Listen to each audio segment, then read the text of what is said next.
Bismillahirrahmanirrahim. Assalamualaikum warahmatullahi wabarakatuh. Nahmaduhu wa nasta'inuhu wa nastaghfiruhu wa nu'minu bihi wa natawakkalu alayhi wa na'udzu billahi min shururi anfusina wa min sayyiati a'malina man yahdihillahu fala mudilla lahu wa man yudlilhu fala hadiya lahu wa nashhadu an la ilaha illallah wahdahu la sharika lahu wa nashhadu anna Muhammadan 'abduhu wa rasuluh. قال الله سبحانه وتعالى في كتابه العزيز بعد أعوذ بالله من الشيطان الرجيم قد أفلح المؤمنون الذين هم في صلاتهم خاشعون والذين هم عن اللغو معرضون صدق الله العظيم. وقال النبي صلى الله عليه وسلم من يرد الله به خيرا yufaqihu fid din wa kama qala sallallahu alaihi wasallam. Alhamdulillah, syukur pada Allah Subhanahu wa taala yang telah mengurniakan kepada kita taufik dan hidayah untuk sama-sama menunaikan perintah Allah Subhanahu wa taala untuk memperbaiki pada setiap hari iman dan amal, iaitu tuntutan kepada setiap orang Islam, dan nikmat agama yang Allah SWT telah kurniakan ini merupakan sebesar-besar anugerah dan sebaik-baik kurniaan kepada hamba-Nya. InsyaAllah pada rakaman kali ini kita akan menyambung kembali muzakarah dan juga pengajian kita daripada kitab Matla'ul Badrain, Majma'ul Bahrain, masih lagi dalam bab sunat hay'ah, iaitu perkara yang sunat di dalam sembahyang yang merupakan kecantikan, kesempurnaan bagi solat sembahyang kita. Selain daripada rukun solat dan juga selain daripada sunat ab'ad. Jika rukun solat tertinggal ataupun ditinggalkan, maka kalau sengaja boleh menyebabkan solat batal, dan jika tidak sengaja dengan syarat-syarat tertentu, maka kembali balik, boleh rujuk ataupun ulang balik ke tempat yang rukun itu ditinggalkan dan juga disempurnakan disempurnakan dengan sujud sahwi. Adapun sunat ab'ad, jika tertinggal ataupun meninggalkannya juga tidak menyebabkan solat batal, tidak menjejaskan kesahihan solat, namun perlu kepada sujud sahwi.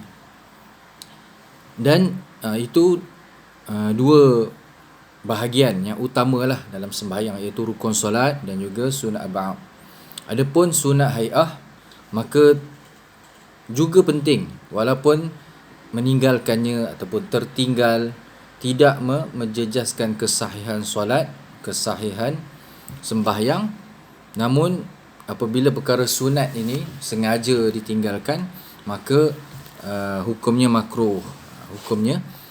Dan juga solat jadi tidak cantik, solat jadi tidak sempurna, kerana kita mempelajari kefarduan, rukun solat, sunat dalam solat. Tujuan kita bukan hanya untuk tahu apakah berapa pembahagian sembahyang, apa yang wajib buat, apa yang tak wajib buat. Bukan sekadar itu sahaja, namun perlu kepada apabila kita tahu, apabila adanya ilmu tentang rukun sembahyang, sunat dalam sembahyang, maka kita perlu turuti, kita perlu susuli dengan amal. Maka barulah ia sempurna, ibarat pokok yang mengeluarkan buah, ilmu dengan amal. Dan tentang fardu ain, pembelajaran fiqh fardu ain ini kita akan terus menerus mengulangi, mempelajarinya sehinggalah akhir hayat kita, insya-Allah. Demi untuk memperelokkan, mencantikkan solat yang merupakan perkara yang pertama sekali akan ditanya pada hari kiamat kelak nanti, insya-Allah. Semoga Allah SWT kurniakan kita taufik dan hidayah insya-Allah untuk jaga solat kita.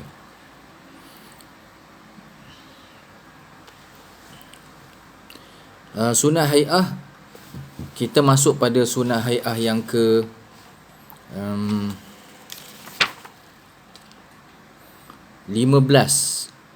dan 16, yang terakhirlah di dalam sebagaimana yang disenaraikan di dalam kitab ini oleh pengarang Syekh Muhammad bin Ismail Daud Fatani wa nafa'allahu bi'ulumihi fid darain amin.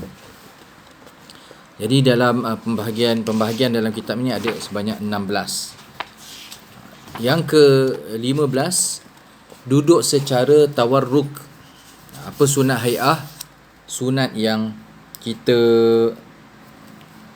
sebenarnya daripada awal lagi kita, sejak daripada kecil kita mempelajarinya, terutama kita yang bermazhab Syafi'i di Nusantara, di tanah Melayu ini, orang-orang kita belajar dengan karangan, kitab-kitab dengan karangan, ataupun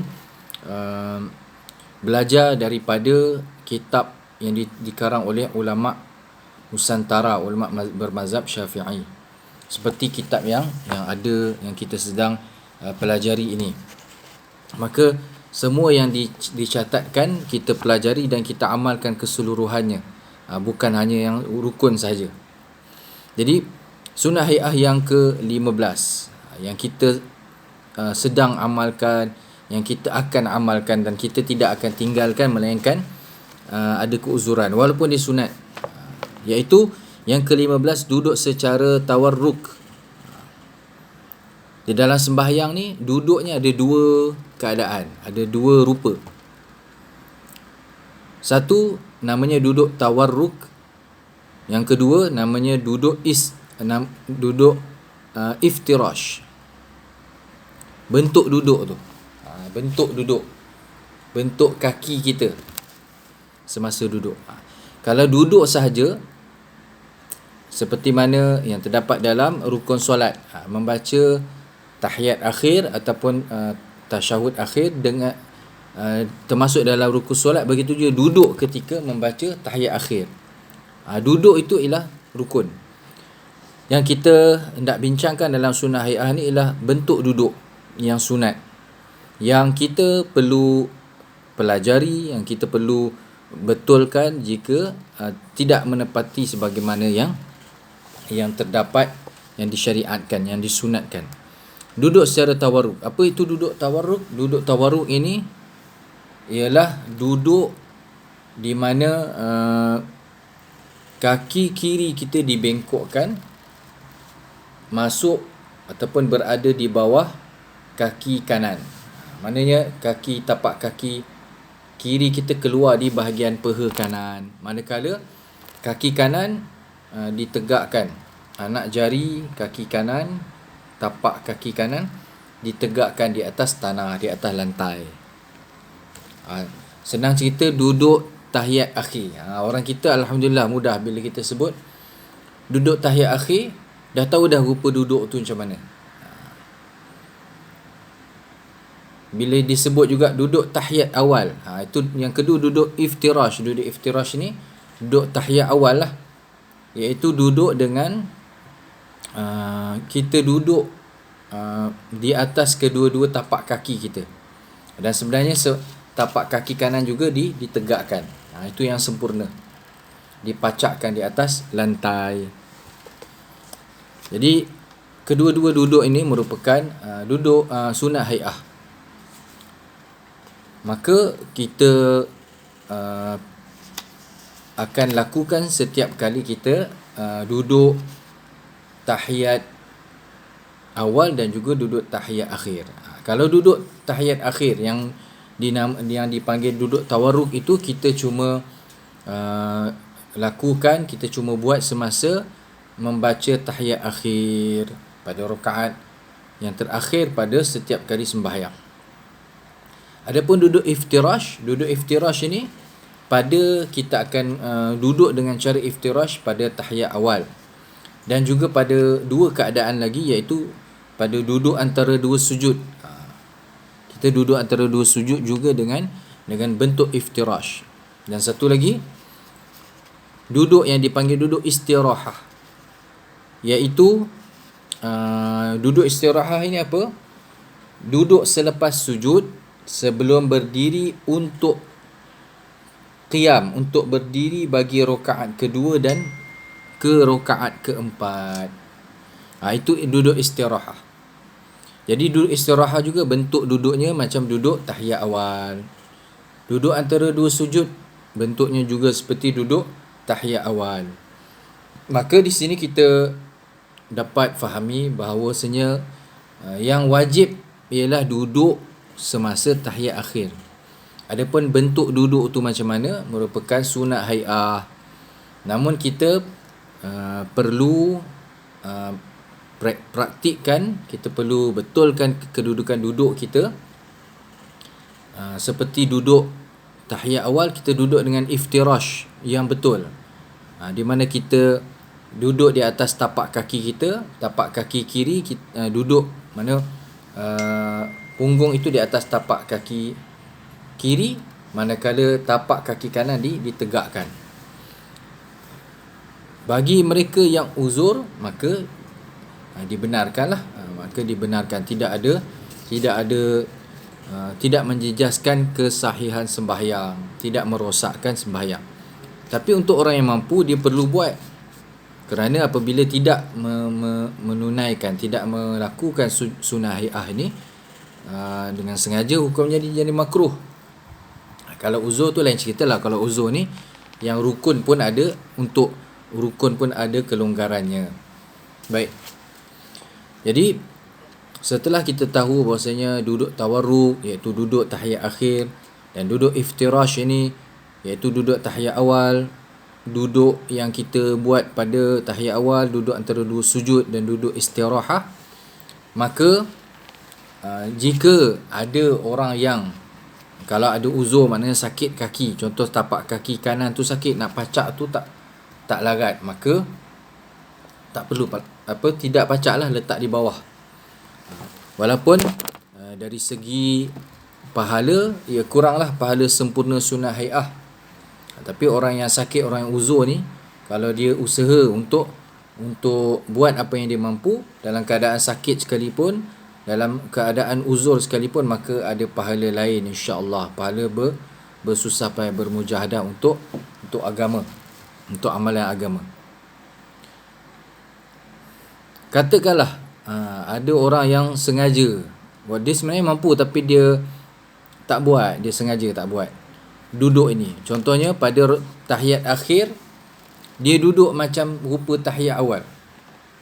Maka apa hukumnya? Hukumnya dari segi kesahihan sembahyang, sah sembahyang tu tak ada masalah lah, sah saja. Tapi kurang dari segi pahala, tak dapat sunnah hai'ah. Bahkan kita perlu elakkan, kerana apabila kita tinggalkan sunat ini dalam keadaan tanpa uzur, dia akan jadi makruh. Jadi untuk anak-anak ataupun pelajar-pelajar, orang-orang muda, maka kita bukan berlatih, mana kita praktiklah, kita usahakan. Memang kalau untuk pelajar-pelajar ni, untuk anak-anak, kita boleh latih ataupun paksakan mereka sedikit supaya keadaan duduk iftirash dan duduk tawarruk tu dalam bentuk yang betul, yang tepat. Kerana tidak ada masalah kalau kaki orang-orang muda ni tak ada apalah. Kalau setakat untuk riadah ataupun sukan pun orang boleh latih, maka untuk menunaikan perkara yang penting lagi, iaitu sembahyang, bentuk duduk dalam sembahyang, maka lebih-lebih lagi lah, tak mengapa, lebih-lebih lagi lah sepatutnya diusahakan, dilawan. Memang kalau zaman belajar dulu, macam kami sendiri, masa zaman sekolah rendah, walaupun dah ada belajar, tapi tidaklah ditekankan sangat. Maknanya di sekolah mungkin dicek, tapi kalau sembahyang di mana-mana, kalau tak ada orang tu, kaki tu biasanya tak pacak. Ada sebahagiannya lah. biasa tu budak-budak, orang muda. Tapi bila kita masuk belajar di madrasah, maka ustaz kita, mudir kita akan pastikan kita betul-betul sembahyang tu, kalau tahiyat akhir tu kaki kanan tu pacak betul. Jadi walaupun mula-mula tak biasa, tapi lama-lama boleh insya-Allah. Mungkin ada sebahagian orang sama ada uzur ataupun sama ada sakit ataupun memang keuzuran dari segi fizikal, maka ikut kemampuan apa yang boleh, ikut kemampuan, kerana ini pun memang perkara yang sunnah hai'ah. Dan apabila kita terlihat ataupun nampak saudara kita yang se-Islam dengan kita daripada negara lain, contoh seperti yang bermazhab Hanafi, seperti saudara daripada Bangladesh, India dan sebagainya, mereka kalau duduk masa membaca tahiyat akhir, duduk pada rakaat terakhir itu, mereka memang tidak duduk secara tawarruk, mereka akan duduk secara iftirash, sama macam duduk antara dua sujud. Itu bukan sengaja mereka tak nak buat, memang begitu amalannya di dalam mazhab Hanafi. Baik, itu berkenaan dengan duduk. Jadi masyhurlah duduk tahiyat awal, duduk tahiyat akhir. Duduk tahiyat awal namanya duduk iftirash, yang sama juga dengan duduk antara dua sujud dan juga duduk istirahah.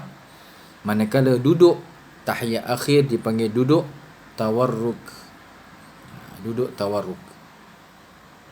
Katakanlah semasa seseorang itu sembahyang, apabila sampai rakaat yang terakhir, contoh rakaat keempat solat zuhur, sepatutnya dia semasa membaca tasyahud ataupun tahiyat akhir, orang yang sembahyang itu akan duduk dengan bentuk duduk tawarruk, bentuk duduk tahiyat akhir, tapi dia terduduk dengan bentuk duduk tahiyat awal. Maka adakah dia boleh tukar? Jawapannya ada, dua-dua boleh lah. Dua-dua boleh, iaitu sama ada dia kekal dalam bentuk duduk tahiyat awal walaupun ketika membaca tasyahud akhir, tapi tak dapatlah sunnah hai'ah tu, tak dapatlah sunnah hai'ah yang sepatutnya, ataupun dia tukar kepada bentuk duduk tahiyat akhir, daripada iftirash tukar kepada tawarruk. Jadi walaupun ada pergerakan, namun kesimpulannya boleh, kerana itu memang daripada satu pergerakan, walaupun bukan pergerakan fardu pergi ke fardu, tapi daripada satu bentuk sunat, dan untuk dapatkan bentuk duduk yang sunat yang memang sepatutnya begitu, maka tidak ada masalah pada pergerakan, insya-Allah. Rukun sunat hai'ah yang ke-16 ialah memberi salam yang kedua. Memberi salam yang kedua. Jadi kita perlu faham perbezaan di antara memberi salam, iaitu melafazkan salam yang merupakan rukun qauli, selain daripada membaca tahiyat akhir, selain daripada membaca selawat, selain daripada membaca surah Al-Fatihah, selain daripada lafaz takbiratul ihram Allahu Akbar, maka memberi salam juga termasuk daripada yang memberi salam yang pertama. Itu merupakan rukun qauli. Adapun memberi salam yang kedua, maka ia merupakan sunat hai'ah. Katakanlah seorang itu telah beri salam, Assalamualaikum warahmatullahi, yang pertama, kemudian terbatal wuduk, terkeluar angin, maka yang nak dibincangkan di sini memanglah tak sempurnalah sembahyangnya dari segi dia belum bagi salam yang kedua, iaitu sunat hai'ah, tapi dari segi kesahihan sembahyangnya telah sempurna, tidak perlu ulang balik, tidak perlu ulang semula sembahyang. Dan memberi salam ini juga ada caranya lah. Yang sebelum ini mungkin kita pernah kita pernah bincangkan, iaitu pada ketika membincangkan rukun solat, memberi salam yang pertama. Dan sebenarnya memalingkan muka ini juga dia punya bukan rukun. Ianya bukan rukun. Tetapi merupakan yang rukunnya ialah memberi salam itu. Lafaz Assalamualaikum. Paling kurang ataupun Assalamualaikum warahmatullahi. Itu sebenarnya untuk kita melafazkan yang salam yang sempurna pun tak ada masalah. Tak ada beza pun cepat dengan lambat. Tak ada beza pun. Baik. Jadi beri salam ke kanan merupakan beri salam yang pertama Assalamualaikum warahmatullahi merupakan rukun. Kemudian Assalamualaikum warahmatullahi yang kedua itu merupakan sunnah hai'ah. Jadi cara memberi salam apabila selesai membaca tahiyat akhir berserta dengan doa selepas tahiyat akhir yang merupakan sunnah hai'ah yang ke-14, iaitu doa yang agak panjang tetapi insya-Allah boleh dihafal apabila kita baca berulang kali dan amat diambil berat sehingga baginda Rasulullah sallallahu alaihi wasallam baginda baca pada setiap kali solat, iaitu di dalamnya terkandung doa memohon perlindungan daripada fitnah Al-Masih Ad-Dajjal, fitnah Dajjal. Jadi apabila selesai baca tahiyat akhir berserta dengan doa tu pun sunnah hai'ah lah, maka seseorang itu beri salam Assalamualaikum. Bila sebut Assalamualaikum, maka itulah rukunnya dan kepala belum paling lagi. Assalamualaikum warahmatullahi, baru paling ke kanan. Kemudian kepala kembali ke hadapan, berhenti seketika, Assalamualaikum, kemudian paling warahmatullahi. Itulah caranya. Dan adapun tunduk itu tidak adalah tunduk tidak ada di dalam sunat hai'ah, tidak disunatkan, tapi tidaklah pula membatalkan sembahyang, tak pula membatalkan sembahyang. Baik, begitulah 16 sunat hai'ah yang kalau kita ulang balik, kita akan ulang balik. Apakah itu sunat hai'ah? Yang pertama, mengangkat kedua-dua tangan pada permulaan takbiratul ihram. Masa kita takbiratul ihram tu pun Allahu Akbar, yang angkat tangan macam ni setentang berada di antara cuping telinga dan bahu ni. Tangan menghadap ke depan, jari tak perlu dirapatkan sangat, santai saja, dan jari memang agak ke depan. Ini angkat tangan ni merupakan sunnah hai'ah, tapi melafazkan takbiratul ihram merupakan rukun. Allahu Akbar. Kemudian bila dah Allahu Akbar, letak tangan kanan di atas pergelangan. Jari tangan kanan letak di atas pergelangan tangan kiri dan diletakkan di antara, di bawah pusat, di atas pusat dan di bawah dada. Ini merupakan sunnah hai'ah yang kedua. Mana kalau tak letak, tak dapatlah sunat, tapi sahlah sembahyang. Ada mazhab seperti mazhab Maliki, mereka memang ada keadaan yang mana mereka lepas saja, tak angkat. Boleh tengoklah orang-orang mazhab Maliki. Kemudian sunnah hai'ah yang ketiga, membaca doa iftitah. Allahu Akbar kabira walhamdulillahi kathira subhanallahi bukratan wa asila wajjahtu wajhiya lilladzi fatara as-samawati wal arda hanifan musliman wa ma ana minal musyrikin inna salati wa nusuki wa mahyaya wa mamati lillahi rabbil alamin la syarika lahu wa bidzalika umirtu wa ana minal muslimin. Doa iftitah ini pun sama juga, di mana kita yang belajar mazhab Syafi'i, di dalam kitab-kitab yang ringkas sekalipun, semasa daripada kita kecil akan kita baca, kita hafal doa ni. Kemudian yang keempat, membaca a'udzubillahi minasyaitonirrajim pada setiap rakaat. Maknanya terutama pada rakaat pertama lah. Kalau tidak baca pada rakaat yang lain, yang paling diutamakan pada rakaat pertama. Maknanya selepas baca doa iftitah, kita akan baca a'udzu billahi minasyaitonir rajim, seterusnya surah Al-Fatihah dan juga surah. Di mana kita baca a'udzubillah ini kerana kita akan baca Al-Quran, akan baca surah Al-Fatihah, akan baca surah. Maka sebagaimana yang Allah SWT berfirman di dalam Al-Quran, fasta'idz billahi minasyaitonir rajim. Fa idza qara'tal Qur'ana fasta'idz billahi minasyaitonir rajim. Itu sunat hayah yang keempat. Baca a'udzubillahi minasyaitonir rajim pada setiap rakaat sebelum membaca surah Al-Fatihah. Yang utamanya pada rakaat pertama. Kemudian yang kelima, menjaharkan, iaitu menyaringkan, menguatkan suara, sama ada menjadi imam ataupun bersendirian pada tempat yang sunat dinyaringkan, dijaharkan. Yang keenam, diperlahankan pula suara pada tempat yang diperlahankan. Ini juga merupakan sunat hay'ah. Maknanya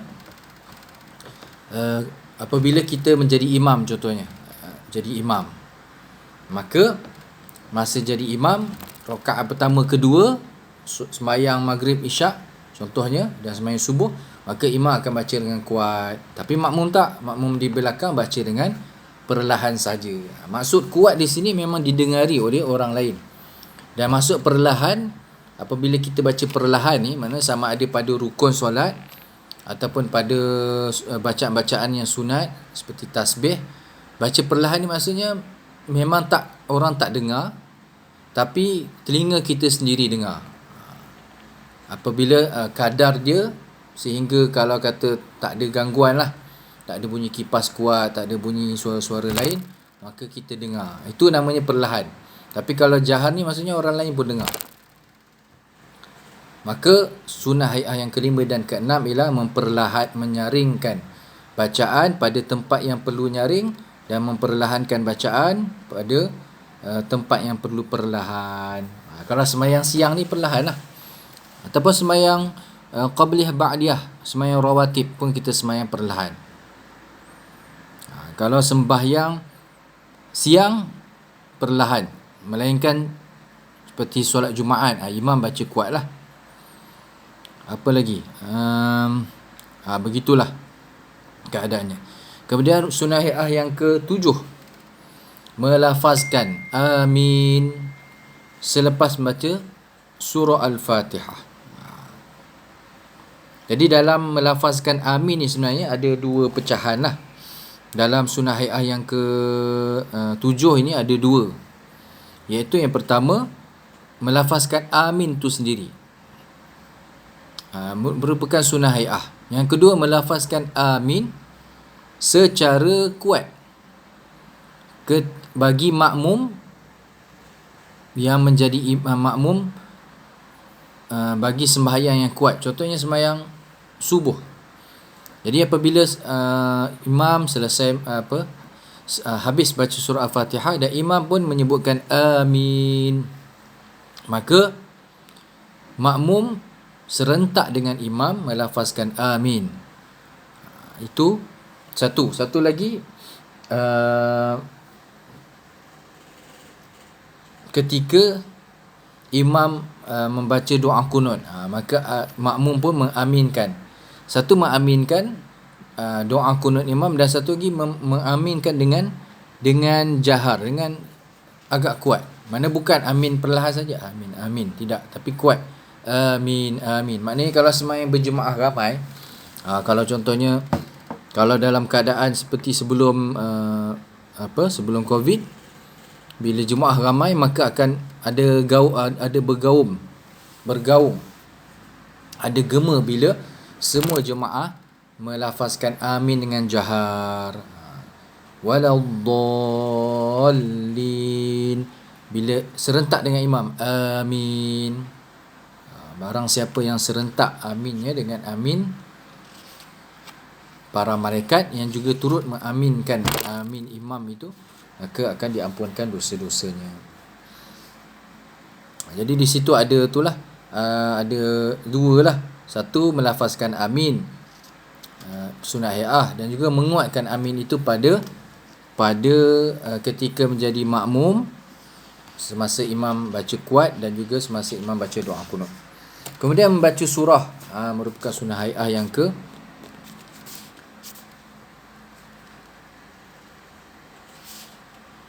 5, 6, 7, 8. Sunnah hai'ah yang ke-8, baca surah. Baca surah ini bagi kalau makmum tak baca surah lah. Kita makmum, kita dengar saja imam baca surah. Kalau tak jadi makmum, sembahyang sendiri ataupun sembahyang sunat, maka kita akan baca surah pada 2 rakaat yang pertama sahaja. Rakaat ketiga keempat tidak dibacakan surah. Mana tidak sunat lah. Tidak dapat sunnah hai'ah walaupun baca pada rakaat ketiga dan keempat. Seterusnya sunnah hai'ah yang ke-9, mengucapkan takbir Allahu Akbar pada pemindahan rukun, yang dipanggil takbir intiqalat. Banyak tempat. Ada 5 tempat. Takbir untuk pergi rukuk, takbir untuk turun ke sujud, takbir bangun daripada sujud untuk duduk antara 2 sujud, takbir untuk sujud kali kedua, takbir ketika bangun dari sujud untuk berdiri. Selain daripada takbiratul ihram, Allahu Akbar yang merupakan rukun rukun qauli, selain daripada itu semuanya sunnah hai'ah yang kita buat juga, kita tak tinggalkan walaupun sunat. Kemudian mengangkat tangan. Angkat tangan tu sendiri merupakan sunnah hai'ah pada beberapa tempat, seperti ketika takbiratul ihram, hendak rukuk, bangun daripada rukuk untuk i'tidal, dan bangun daripada tahiyat awal untuk berdiri ke rakaat yang ketiga. Itu saja ada takbir.